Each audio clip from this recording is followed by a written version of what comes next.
known as CFE Federal Credit Union, and we were established in 1937 as a credit union for teachers. So typically when you're looking at credit unions are founded by a group of people with maybe a shared purpose. Oftentimes that might be location-based, it might be a particular profession that they go into. But there are different reasons that you might join a credit union. Credit unions are not for profit, so they offer the same types of products and services that banks do, but they operate just a little bit differently. And so we were originally founded by teachers. Our focus was always on serving education. We worked with Orange County Public Schools. Then, we grew throughout Central Florida. We now serve anyone that lives, works, breathes, goes to school in any of 22 counties. So we're pretty widespread. And that's just a little bit about us. So while we no longer serve only educators, our focus is still very strong on education. When you're looking at credit unions, typically you find they have higher interest rates on savings, lower interest rates on loans, and fewer fees because we are not for profit. And they tend to have more of that educational feel because we're not profiting off of charging you tons and tons of fees. So what we want to do is to really empower you to make the decisions that are going to make sense for you.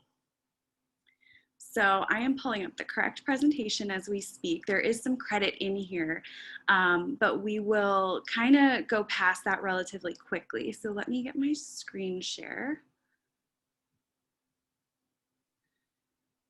And full screen. All right, so getting into a little bit on budgeting. So your budget is your foundation for financial success. When you're budgeting, it means really maximizing the efficiency of your dollars. So if you don't have a budget, you don't have a plan.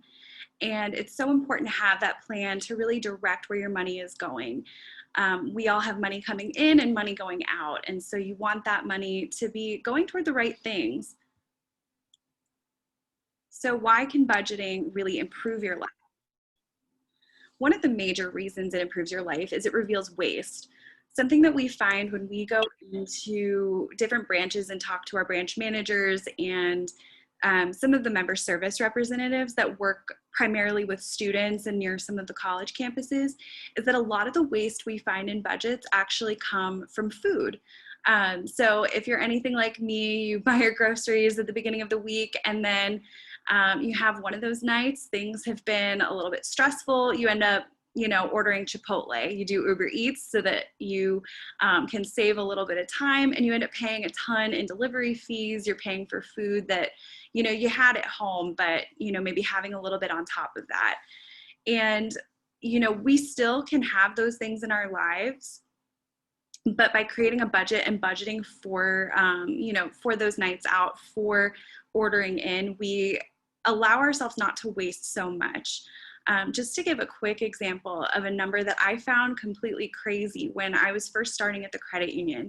I was talking to one of our regional managers who had worked with many of our members over the years to help them build a budget and to save money and to kind of trim some of the fat from their budget.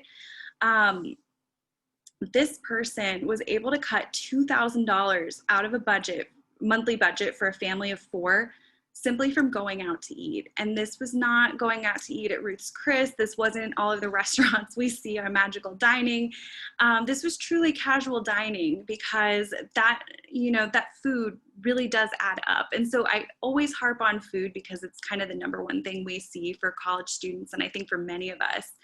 But creating that budget, this is just one prime example of some of the waste that you can kind of pull out and not have, some of that, duplication where you're spending on groceries that are ultimately being thrown out at the end of the week. But budgeting also directs your priorities. If you have goals in mind, you are able to make better decisions toward how you're going to be managing your money. It also helps you to create new habits, and it reduces your stress because you know where your money is going. And when emergencies come up, and we will talk about that, those emergencies are a lot stressful when you have kind of planned for them in advance. So these are just some of the reasons why it's so important to be building a budget. When you're building this budget, you want to allow yourself some flexibility and make it livable. This is so important. If my budget and my priorities are going to look very different from anyone on this call, because we all have different we all have different priorities in mind. We all have different things that we're working toward, different goals. So while it is helpful to look at templates online and to use some of the budgeting apps that are out there, you ultimately want to make that budget livable. And if you do see categories coming up in your budget that are different from the traditional template, you need to add those in there. And so create that flexibility in your budget, make that budget livable. You want to help yourself succeed. So there are a few ways we can do this. I love that in this day and age we can automate just about anything. So I recommend automate the process so that you can save without investing too much time or energy.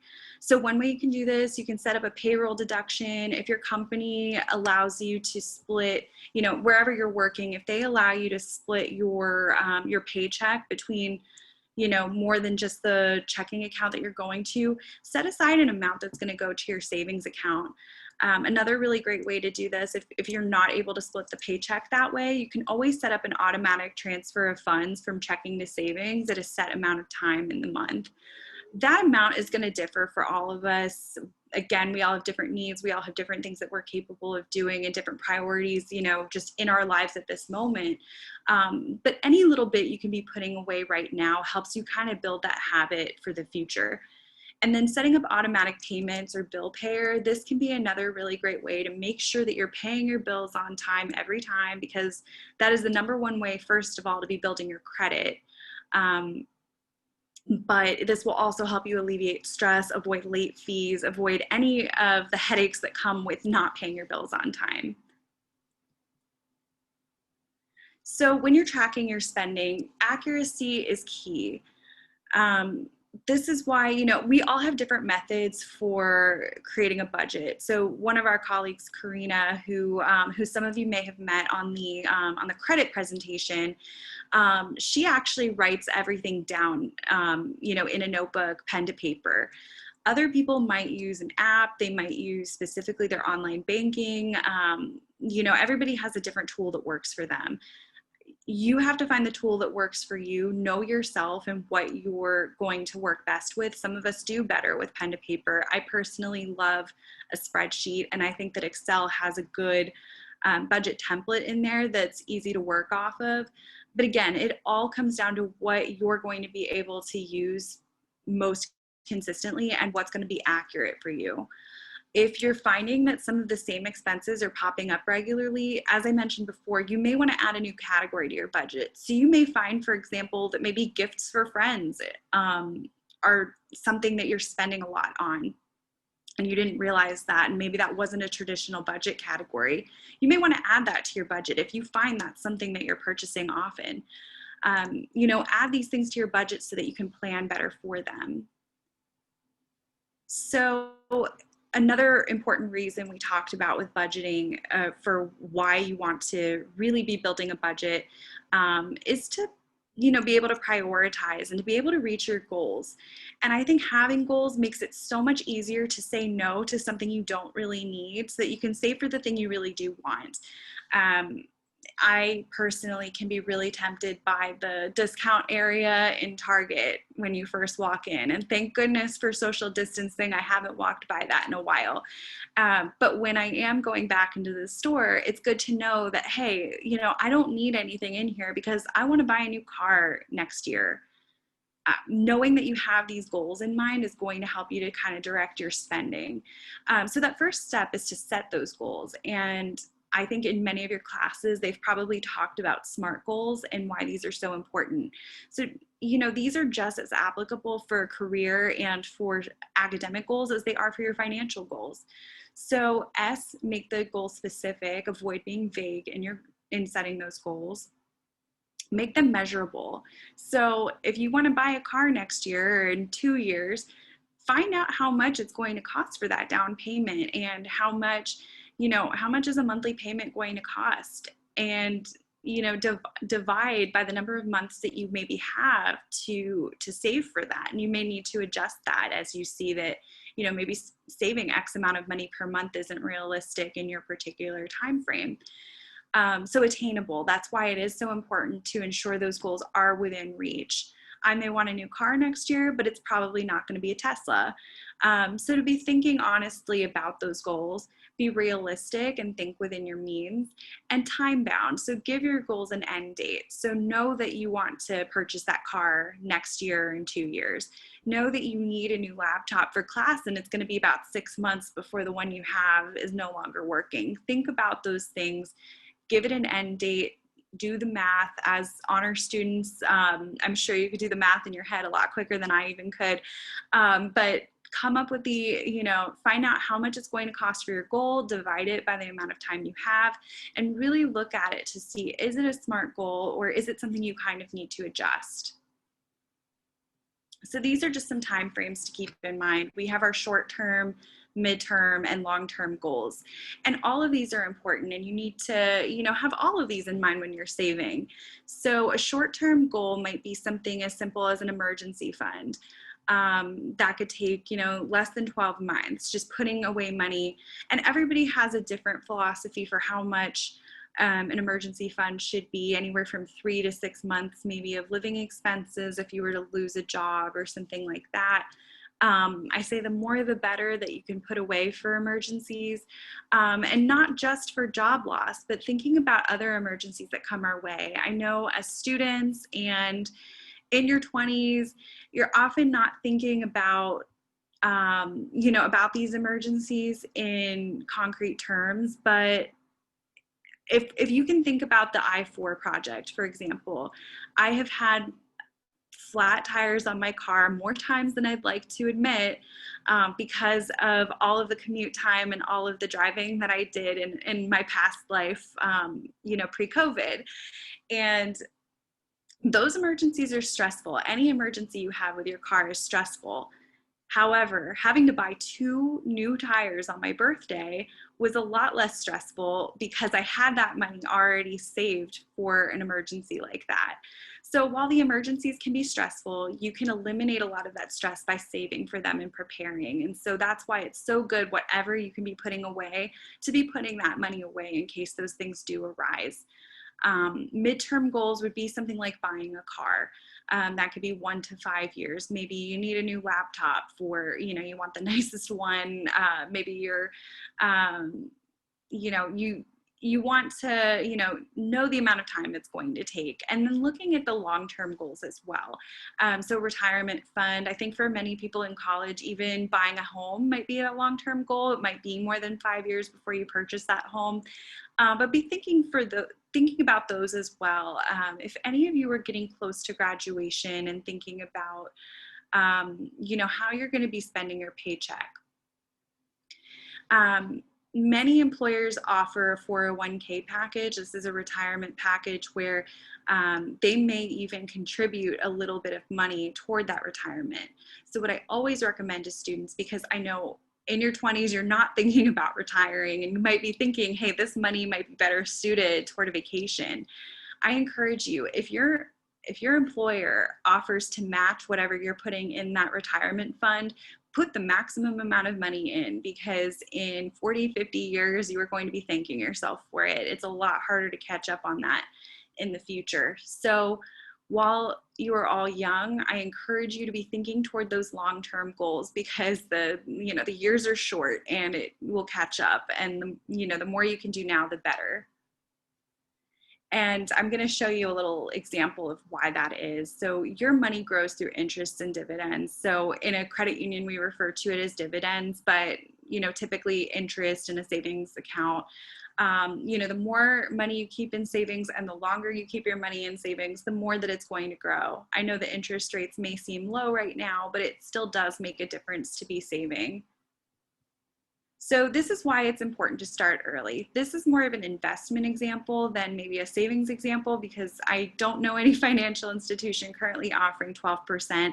But just to give you a really good illustration of why it's important to be saving so early. So we have 2 people, Ben and Arthur.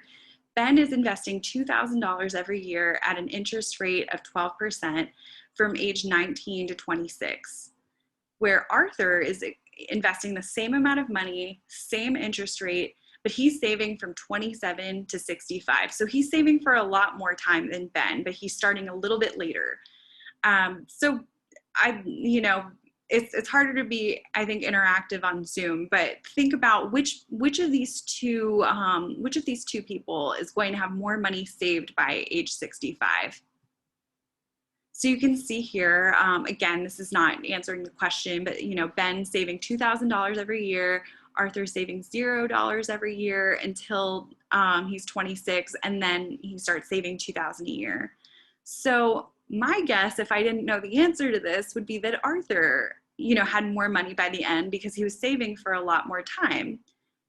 But that's actually not true. So Ben is going to have $2.2 million saved after just 8 years of investing, while Arthur will only have, and I say only, it's still great, he will have $1.5 million saved after 39 years of investing. Now imagine if he had started at 18, how much of a difference it would have made. He still has a lot saved. He's saved for almost 40 years, but Ben has, not twice as much, but he has quite a bit more in such a short period of time. So that's why it's so important to start early. The reason for this is that you earn interest on top of your interest. It's called compound interest. If any of you take personal finance with Professor Paul Gregg, you will get some really great examples of this as well in his class. But it is so important to begin saving as early as possible. And once you do get a job full-time where they're offering you any kind of retirement package, take it, put the money toward that. It will add up, be out of sight, out of mind, and it will be there when you are ready to retire. So again, just to show you again, 8 years, $2.2 million. Imagine if he did it the whole time. 39 years, $1.5 million. So it makes a huge difference. The earlier you start, the better. So some more steps when it comes to budgeting. You want to determine your regular income. So don't think about, overtime pay. Think about what you are actually typically taking home in your paycheck. You also don't want to look at the gross pay. You want to actually look at, what is hitting your direct deposit, because again, the taxes being taken out, anything like that, that is not something that you are actually seeing. So determine what you're making and then determine your expenses. And again, it's simple math. And then you have to find, the tool that you think is going to be the most helpful for you. So whether that's, I know a lot of people really love Mint as an app. A lot of, financial institutions will offer, some kind of budgeting through their mobile banking. We have a service called Enrich that we offer for our members. And when you use Enrich, we have tools like budgeting tools and things like that, that our members can take advantage of. And so there are plenty of tools out there. Excel has a free spreadsheet. It is just up to you what you are going to use the most consistently. And, again, determine those expenses. So you have your fixed expenses. You know that your rent is going to cost the same amount from month to month. But some of those might differ. Your utilities might be a little bit different from month to month. Anything that depends on usage. And then those discretionary funds. So the things that you don't necessarily need, but are nice to have in life. And we're not saying to get rid of those. We just want you to determine what you have. And, once you've looked at that budget, kind of figure out where you can cut and, what you like and what you don't. And so you want to categorize and track the expenses. You'll write them down. If you are a pen to paper person, keep receipts if that is something that you prefer. I think a lot of us have gone green, and so we prefer maybe the electronic receipt or, using, our online mobile banking, things like that. But ultimately, I think one of the most important things you can do is monitor your ATM use. You can use debit cards or checks, and that will ensure that the money is going directly out of that checking account. Because I think it can be really tempting to overuse credit. but have some way of tracking your expenses. And I have a few reasons for this. One of those things that we often spend too much on can be fees. Overdrawing the account, spending money that isn't there. These are things that we can often avoid if we are actually aware of what's in the account at all times. But another reason it's really important to know is not just for budgeting purposes, but for fraud purposes. And right after we taught the credit workshop, I actually experienced this myself, which is why it is so important to be checking every single day. I was not able to find my credit card, so I went into the app to see what my last transaction had been the day before, just to kind of retrace my steps. And sure enough, I was able to find about $1,000 worth of online purchases that I did not make. It was terrifying. I called immediately and got it canceled, was not responsible for any of these. They were all still pending at the time, which was great.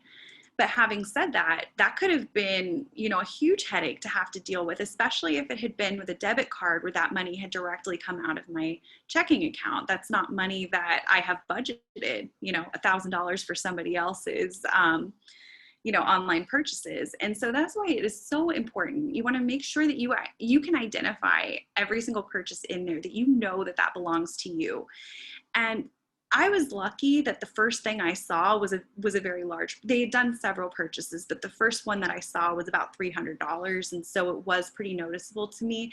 You want to be looking at everything with, look at it with a fine-tooth comb, because plenty of scammers will, instead of making a large purchase that's going to alert you right away, they may try something small. So this also has happened to me before as well, where I noticed a charge of about $10 from Zappos. I had never purchased anything from Zappos before, and we were able to determine that it was a fraudulent charge and, have the card canceled before the person made any further charges. Many times they use the card to see if it will work and see if it gets flagged, and do, a smaller charge like that before they try more. So that's why it is so important to be keeping track of it. Ultimately, if it's a credit card, you're not going to be responsible for it. They'll be able to cover it for you, but you want to take care of it as soon as possible. And if that money is coming out of a checking account from your debit card, if someone gets a hold of your PIN or gets your debit card number or any of those skimming devices that are out there, that money is ultimately coming out of your account. And while your credit union or bank will be able to get that money back for you, you want it back as soon as possible. You want to stop it at that $10 charge and not at the, the 1,000 plus.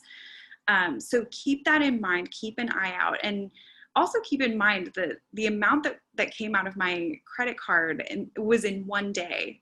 I was periodically checking the account. And so it's really, really important to be checking for fraud, because that's something that we're not budgeting for. That's not an emergency that we're typically thinking. So that is why it is so important to be tracking your expenses, not just for budgetary purposes, but to make sure that everything belongs to you. So some budget busters, because I think that there's a lot of fat that we can trim from our budgets. Cable TV can be a huge one. I know many people have kind of cut the cord from cable. While you're in college, you may have access to cable in the dorms and in some of the apartment complexes, which is great. But for many people moving into non-college affiliated housing, cable can be, again, it can be a huge budget buster, because if you have Netflix, if you have Amazon Prime, if you have Hulu and all of those other things, maybe paying for cable on top of that isn't going to make a huge, it's not going to be something you're really using. If you are using cable consistently, what I recommend is to find out if you're getting the right, if you're paying, a competitive amount. I found when I was in grad school that you can actually negotiate your cable and internet at some points. Often these companies are offering promotions and you're able to negotiate with them. So I highly recommend that you at least call those companies if you are paying for cable and internet, and see if they can bring the price down for you, see what they can offer for you. The worst thing they can say is no. But when I did this, I was actually able to get faster internet, pay a little bit less for my cable, and get a better cable. I think I can record on 6 televisions if I want to, and was actually able to get a refund because they did determine I was paying too much. Companies are not going to immediately call you and tell you that you are paying too much for their services, but if you do call them, oftentimes they are able to offer you some kind of promotional rate. So keep that in mind with cable. New car payments can be a huge budget buster, so keep that in mind when you're shopping for a car. You may want to look, go the used route. Do you need a new car? Think about those things. Large gifts, entertainment costs. I know that these look different for us right now because of COVID-19. But I would say going out to eat, I think one thing that's not on here that has changed in the time since this presentation has been created is even grocery services. We are ordering a lot of things that we didn't used to, for social distancing purposes. And that's not to say that we shouldn't have those in our budgets. I know that's something that I certainly do now. But to be keeping those in mind, that those can be a little bit higher than what you originally anticipated, and that going out to eat and having roughly the same meal that you could make at home is probably going to cost more. Make sure you're not renting or buying beyond your means. And one thing I like to think about with this, and I like to quantify, if I'm purchasing something that I don't necessarily need, but that's something that I kind of want, I like to quantify how much work, how many hours of work it would take me to purchase that item. This was advice that my dad gave me when I was in college working a minimum wage job. And it's something that I highly recommend to everybody, is to think about how many hours of work would it take to purchase this item, or to go, to spend a night at this, to go to this bar, or to, anything that you want to do, even just to get your nails done. Think about, how much work is it going to take to purchase it, and ask yourself, is it worth a day's work, a day's worth of work? Some days it absolutely is, and you should, take advantage of that, treat yourself when the time is right, but also know that sometimes those things are not worth it, and it's not worth the amount of time of, that you would have to work to be able to pay for that item. So I love to put those things, quantify them just a little bit more. Expensive vacations, of course. I don't think many of us are taking those right now. I kind of miss that budget buster, but keep that in mind. Gym memberships, that's huge right now, especially going to a university that has an amazing gym. And, you may not need a membership to LA Fitness if you already, are paying tuition that gets you into the gyms on campus. So keep that in mind. And then, of course, shopping habits. Don't shop when you're hungry. Maybe if you're an emotional shopper, don't go to the store when you're, experiencing something stressful, and maybe wait until that feeling passes. You might want to make sure you're going to the store with a list and leaving with only what's on that list. We all have different shopping habits, but if you are someone who can be an impulsive shopper, know that about yourself, and that will help you, I think, in the long term to make better decisions, because then maybe not to shop when you're, when you're hungry or emotional, or, facing an exam, or trying to, distract yourself from a certain situation. So know your shopping habits, and know that those could ultimately hurt your budget in the long run. So this is the 50-30-20 guideline. I really like this as a way to kind of build your, to build your budget. And again, this differs for everybody. You may not totally fit into a 50-30-20, especially when it comes to savings. But this is a good rule of thumb, and something just to kind of keep in mind as you're putting that budget together. So essentials would be 50% of that budget. So you want to put 50% toward those things you absolutely need. You have to pay rent. You have to, if you have a car, you have to pay that car payment. You have to pay to keep the water on. I would say tuition is an essential, anything that you need that, to get through your daily life. Lifestyle, that's going to be your wants. That's going to be, going to Starbucks instead of, maybe purchasing the coffee and making it at home. We're not saying not to do that. I truly don't believe personally that you build wealth based on, not having that cup of coffee. I think if you need that, you should have that, but you need to build that into your budget. Your lifestyle ultimately shouldn't take up the bulk of that budget. You should be focusing on those essentials, but still making room for the things that matter to you. And then, of course, savings. So here we're saying 20% of savings going to, going toward that emergency fund, going toward those goals, and then debt repayment as well. So if you do have any debt, at this time. That's something to keep in mind, that you want to be putting that money toward, because ultimately you'll be saving a lot of money in the long run. Your debt will cost you a lot of money, and with all of the interest and all of that. And so putting that money towards savings is huge. If you can put more towards savings, even better. But ultimately, even if you're only putting $5 per paycheck into that savings account, that makes a difference. It's a habit, and you're building on that habit over time. So getting a little bit more granular into that, your needs being 50% of that income, that's your housing, your utilities, keeping the lights on in the apartment, any way that you're getting to and from work, to and from school, your groceries, insurance, if any of you have children, childcare, and then loan payments, of course. You want to be on time every time with those. As Karina said in our credit workshop, paying on time every time is the number one way to build your credit, which is ultimately your reputation as a borrower. Your wants as 30% of your income, it's hard to separate those. It can be different for each of us. So we all need that wiggle room. We're not going to stick to a budget if we don't have the space for those needs. But just keep those, if you don't have room for those wants, but keep those wants in mind. Know that, not everything that you want necessarily has to be purchased. Think about, is it truly worth it? Is it worth a day's work? Is it worth an hour of work? It might not be, because again, those little purchases do add up. And so you want those wants to truly reflect, your lifestyle and what your goals actually are. So separating those, and then just some money mistakes that we see, among really anybody that we have, in our membership. Late bill payments, this is huge. So as I mentioned before, we're not going to really get into credit today. Credit is your reputation as a borrower. That score, the higher the score is, the better your reputation is.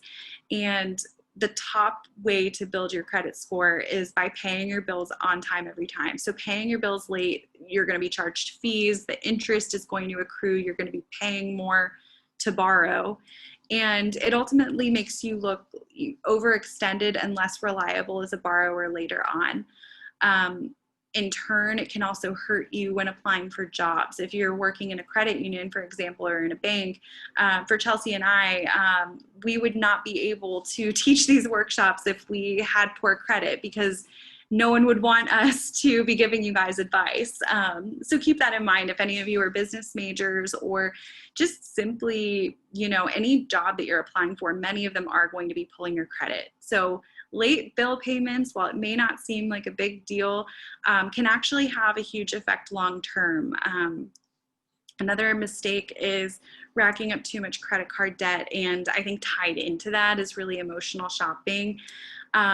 Credit cards can be a really great tool. They are one of our branch managers refers to them as a necessary evil. Some people use their credit cards for everything and pay them off every month. Others use them for emergencies and for large purchases.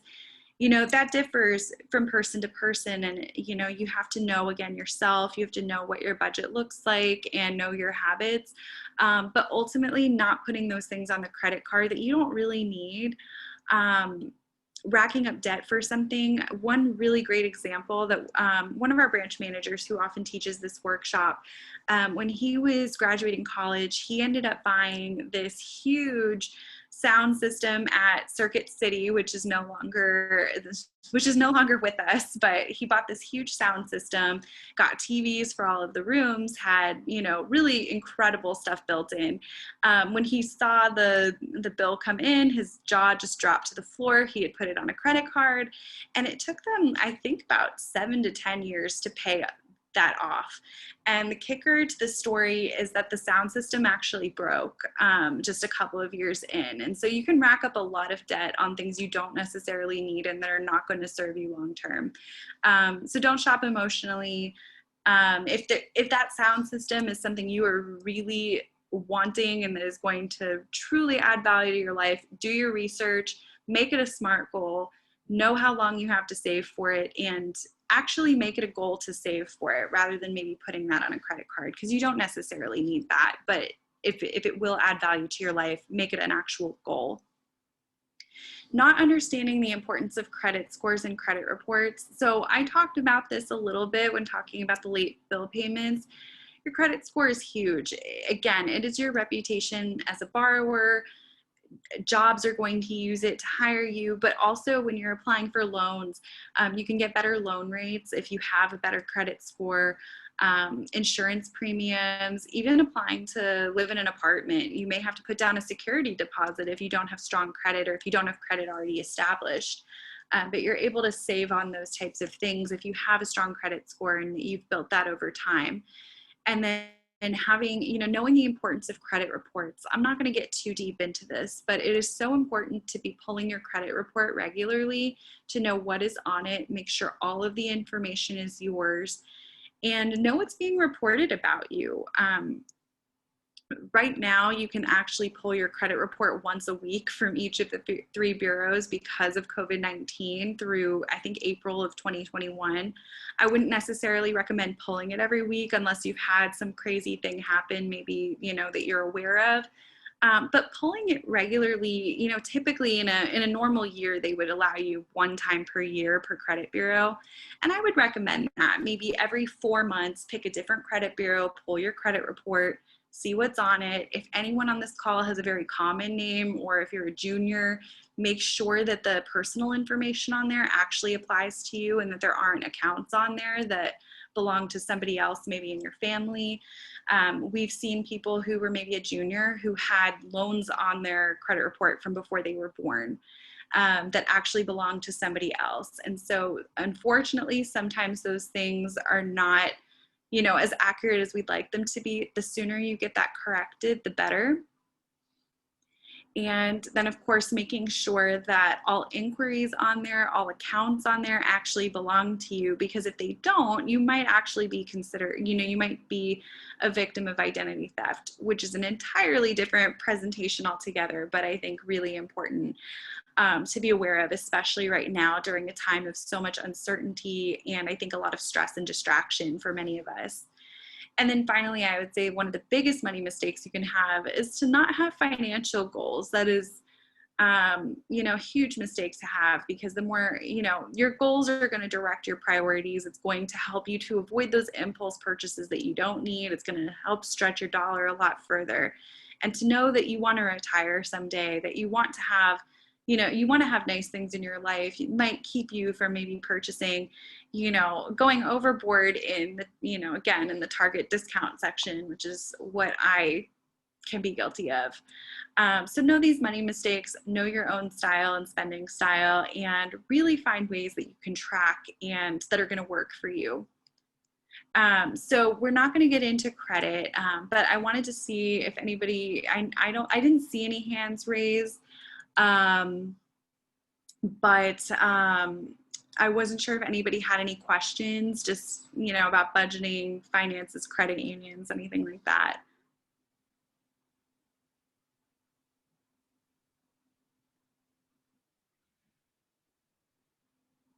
I know I kind of go in a lot of different directions because I think that there are a lot of important topics, even as far as budgeting goes. I'm going to actually pull a link for you guys as well. We have a really great blog on our website that has all different tips for, whether it's budgeting, credit, even a lot of college finance advice. So I'm going to just I'm going to put the link in the chat for you guys. Feel free, if you have a specific topic that, comes to mind at a certain point that you want to look into. This blog can be really helpful for that. But yeah, if anyone has questions, or if you do want to drop them in the chat, I will be able to see them now. But yeah.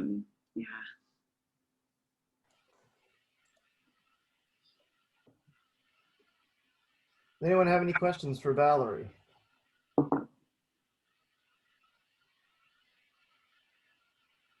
Feel free to put them in the chat, or you can use the raise hand feature, either way.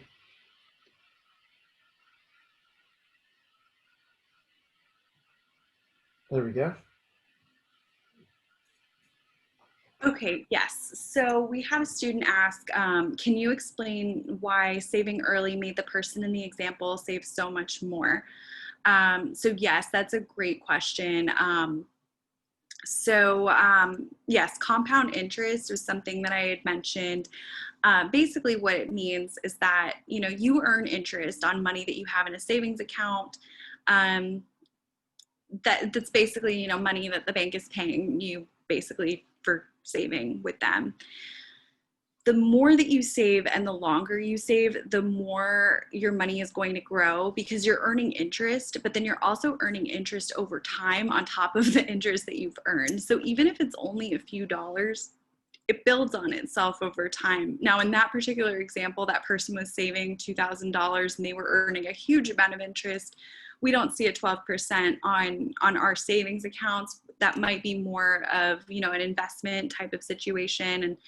And I will caution you guys as well. I'm not an investment expert. I can speak a little to my personal experience with it, but not too granular into that. But the longer you're saving, the more you can earn interest basically on top of the interest that you've earned.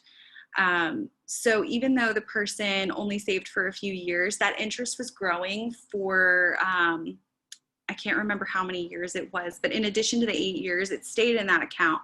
So even though he wasn't adding more money in, it was still growing on top of itself. I hope that made sense. I know that was a little bit of a roundabout um, answer, so great. So another question, any recommendations for specific credit card students should start off with, like Chase or Discover? So what I recommend for students personally, especially if you're not able to, maybe co-sign with a parent and you don't have credit established, what I recommend is actually to get a partially secured or a fully secured credit card. And so the way that works, if say you have a $500 limit on the card, you would put $500 of your own money into a savings account and the credit union or bank would lock that money in the account. You use the credit card as you normally would. I would recommend to, purchase gas, which is something that I don't think any of us are using as an impulse purchase. It's typically a budgeted item. Maybe groceries, something, that consistently you're going to pay off every month. So you use that card as normal. You pay it off every month as normal. And your credit card holder, the bank or the credit union, will be reporting that to the credit bureaus that you're paying on time every time. That track record is going to build your credit score over time. And within about maybe 6 months to a year, you might be approved then for a normal unsecured card, which is what we typically think of with credit cards. They're unsecured. You're not backing it with your own money.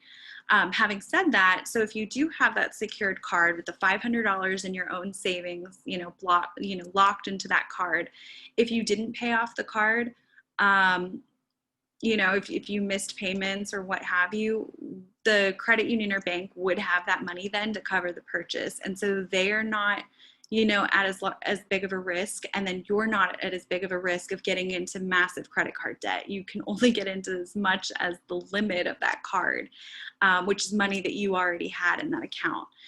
So I really recommend that because it's something that it helps you to kind of establish a good track record and establish good habits, but it doesn't put you at a huge risk. And then Addition Financial offers a partially secured card. So it would work the same way. Say you have a $500 limit, we would only ask you to put $250 in that account. And then, we back it with the other $250. And then you use the card as normal. And over time, your credit score builds and eventually you are approved for a normal unsecured card. So that is something I definitely highly recommend to students as you're building your credit, to avoid, getting into too much trouble or getting into any kind of debt. Now, if you do have some credit established or you have a parent co-signing with you and you're able to apply for, a unsecured card. I always recommend a credit union because you're going to see lower interest rates if you aren't able to pay every time. You have those lower interest rates. But a big thing I recommend is, read the terms and conditions. The points can be really great. The store cards can be really tempting, especially if you're shopping at that store a lot, but you have to know, is there going to be an annual fee to have this card? It's going to cost me money basically to have this card. What is the interest rate going to look like? Is there anything else that is going to get me in trouble if I have this card? So those are just some things to keep in mind. But I highly recommend a credit union because they are not for profit. And if it is the credit union that you are a member of, then you have that trusted person that you can speak with that can kind of guide you into the right product. So that's what I recommend. We're getting into ETFs here. I am not an expert in that subject, so I'm going to hold off on answering that one. But if anyone does have any investment related questions that I'm not able to answer, just let me, if you wanted to, I'll put my contact information really quick in the chat. You're welcome to email me, and I'm happy to reach out to our investment team, our brokerage services, and I can get an answer for you. But I just don't want to give you something that's a little incomplete for that. So one student asked, as a student, would you recommend we have a savings account? Checking accounts don't earn interest, right? So you actually, as a student, I recommend that you have a savings and a checking. So when you join a credit union like Addition Financial, by being a member, you automatically have that savings account. It's what we refer to as like your share in the credit union. So having $5 in your savings account gives you that equal vote in our annual meeting. It gives you, basically it's your share. Which I guess I didn't get us into in the introduction, but basically credit unions, everybody has an equal share in the credit union and has that equal vote because we're democratically led with a volunteer board of directors. And so that is a little bit different with banks where you have those larger shareholders that have a lot more than, maybe some of the others. So this is more of an equal. You automatically have that savings account when you join a credit union. I recommend a checking account as well, even though it may not be earning the interest that a savings account does. You use those accounts for two different purposes. So the savings account is going to be to save maybe for those emergencies, to be saving for that vacation you want to go on or that goal that you're saving for. One really great thing with a lot of institutions as well, you could have multiple savings accounts, give them a label. You could have, at Addition Financial, we have a holiday savings account and a vacation or summer savings account. So savings accounts are really great for money that you want to keep in there for a while. They will earn that interest. Checking accounts are better for those everyday purchases. The checking account, you can use it to pay bills. It's really great for, having the bulk of your paycheck even going there. But it's more of that transactional account. You can withdraw money from the checking account, whenever you need to, based on, using that debit card, writing checks, going to the ATM. As long as you're not spending money, obviously, that's not in the account or overdrawing, you're good to use it as many times as needed. With the savings account, you can only withdraw from savings to checking, at least electronically, X number of times because of federal regulations. And I think that maybe has changed with the pandemic, but ultimately, that savings account is really more meant to keep your money in there for a longer period of time. It's not meant really for paying those bills. So I recommend having both. And having them separate means that your savings is kind of out of sight, out of mind, and you're not getting that confusion when you're paying your bills. You have that separate for the things that you're saving for. So that's what I recommend, having both the savings and the checking. Does anyone else have any questions they want to drop in the chat?